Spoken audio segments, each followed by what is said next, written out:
A gente precisa ficar de frente com a nossa verdade. E é muito interessante a gente pensar no que é a verdade. Porque alguém vai dizer, a verdade é a verdade, é aquilo que é certo, aquilo que é correto. Mas o que é certo e o que é correto? Então, ao invés de ficar caindo também numa discussão filosófica do que é a verdade, eu quero que você pense hoje de manhã qual é a sua verdade. O que está impregnado no teu coração? Aí você vai dizer, mas eu nunca parei para pensar nisso. Aí eu vou falar, então faça o exercício contrário. Como é que você está vivendo? Então essa é a sua verdade. Como é que você trata teus filhos? Essa é a sua verdade. Porque você pode ter, inclusive, todo um conteúdo de educação de filhos, do qual você não segue. Então a tua verdade não é essa. A tua verdade é o quê? É como você trata os seus filhos. A tua verdade é como você trata a sua esposa. A tua verdade é como você trata o seu namorado. Essa é a sua verdade. Por mais que ela não seja um conteúdo teórico, por mais que você não tenha teoria, você ainda não elaborou por escrito a maneira como você vive, essa é a sua verdade. E hoje eu quero te fazer uma pergunta. Quem você pensa que é? Quem você pensa que é? Quando eu te faço essa pergunta, eu quero promover a reflexão a respeito dos pensamentos que você coleciona a respeito de si mesmo. Porque eu sei que aquilo que você pensa de si influencia diretamente as suas vontades, os seus sonhos, as suas perspectivas, as suas expectativas, as suas ações e principalmente as suas reações. Normalmente conseguimos planejar para agir, mas para reagir, não. Agimos como gostaríamos de ser, mas reagimos como de fato somos. Deus, quando te olha, Ele não vê o que a vida te tornou quando Ele te olha. Ele sabe exatamente quem você é porque Ele te formou. O dicionário define a verdade assim: a propriedade de estar conforme os fatos ou a realidade. O que é a verdade? A propriedade de estar conforme os fatos ou a realidade. Qual que é a tua verdade? Qual que é a tua realidade? Então eu quero esticar teu pensamento hoje de manhã para você mergulhar dentro de você, para você identificar a tua verdade, mas não a que você fala, a verdade que você vive.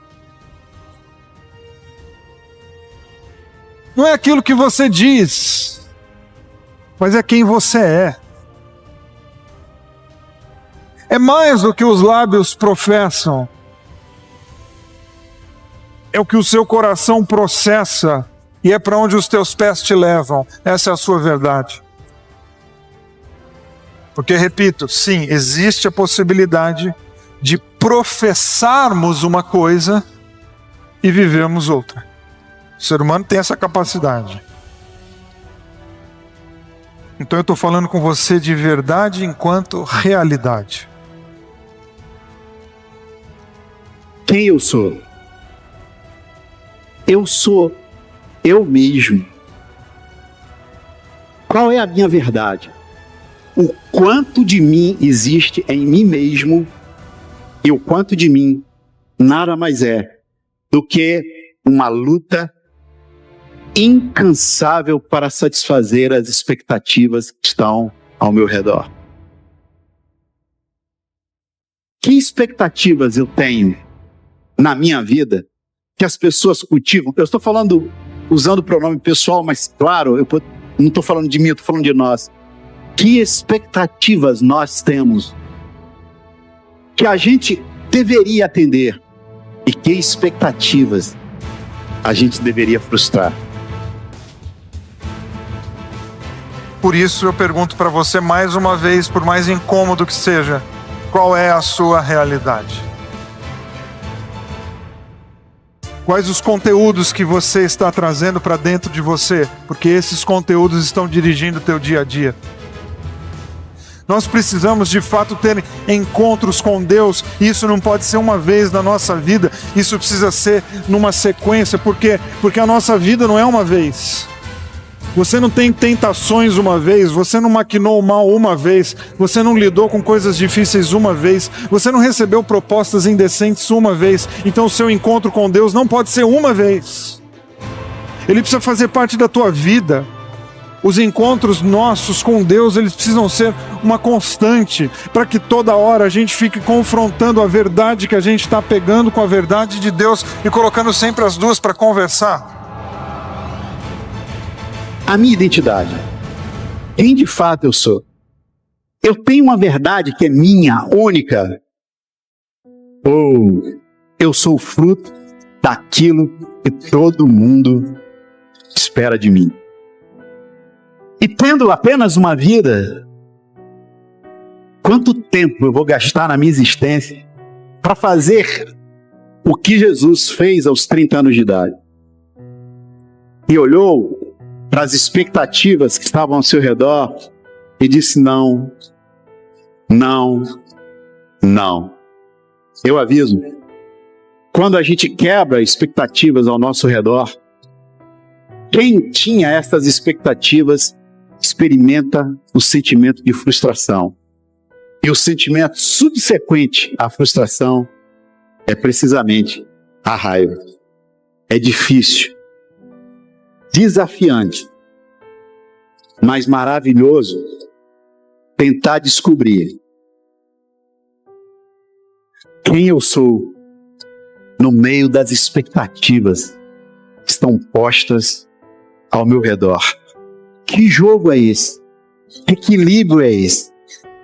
Que balanço é esse? Queridos, a nossa vida, ela é cheia de desafios. A nossa vida é cercada de desafios. E desafios da nossa vida, eles precisam ser interpretados de uma forma certa. Quando nós atravessamos talvez por um momento de dificuldade, claramente vem à nossa mente a desistência, ou porque o problema parece tão grande.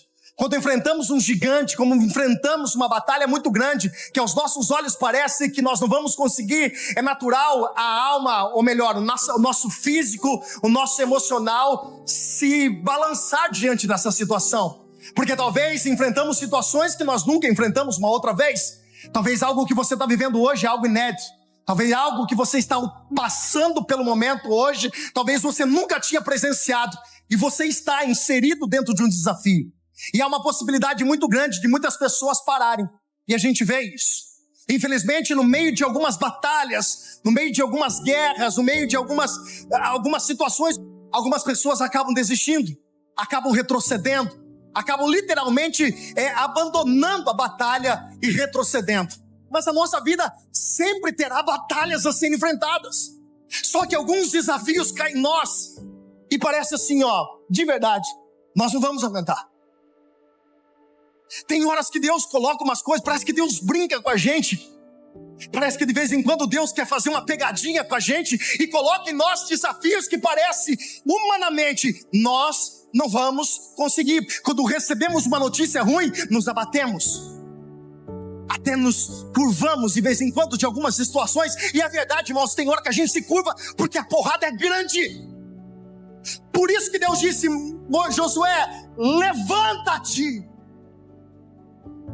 Não dá mais para você ficar chorando. Agora é hora de você se posicionar. Tem uma responsabilidade. Sabe qual é o problema? Que nós ficamos enlutados em coisas há muito tempo. E tem gente que veio aqui hoje e precisa ouvir isso de Deus. Levanta, porque a tua história não acabou. Você não morreu com aquilo que morreu. Tem muita coisa ainda para acontecer na tua vida. Levanta-te!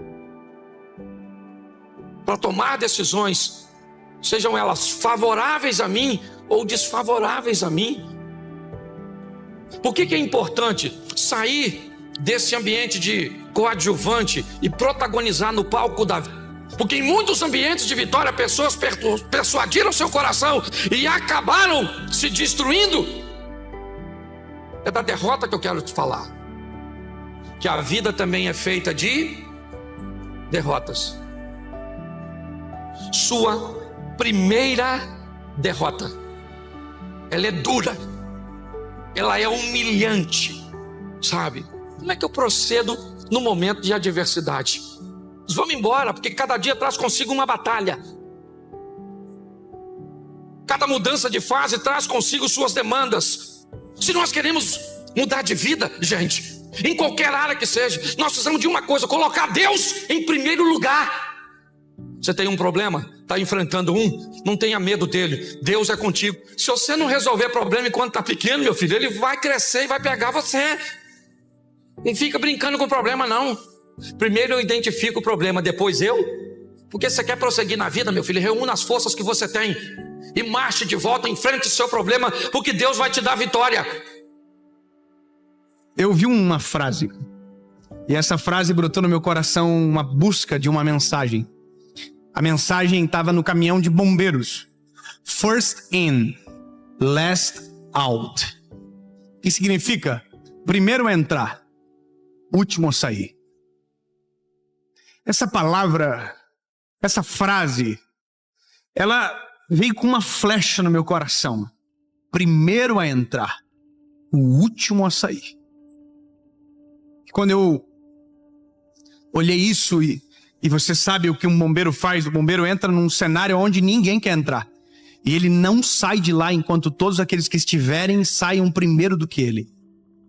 Se você for no memorial do World Trade Center, você vai ver o carro dos bombeiros que foram destruídos.